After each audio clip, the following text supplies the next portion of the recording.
Puna e gruas në familje. Menaxhimi i shtëpisë. Një nga funksionet më të rëndësishme të gruas është menaxhimi i shtëpisë. Të gjithë e dinë dhe unë nuk besoj në idenë që gruaja nuk duhet të punojë në fushat sociale dhe politike.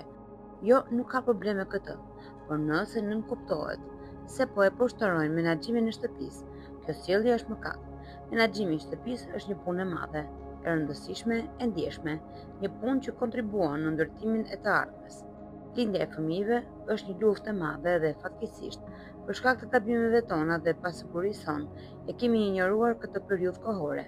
Tani, po e shohim rrezikun e kësaj harrese. Këtë çështje e kam përmendur shpesh, sepse piramida e vendit dhe rënja e brezit të rinj në vitet që vijnë do të ketë ndikime të këqija në të ardhmen. Atëherë, nuk do të mund ta zgjidhim dot këtë çështje, por mund ta korrigjojmë atë tani.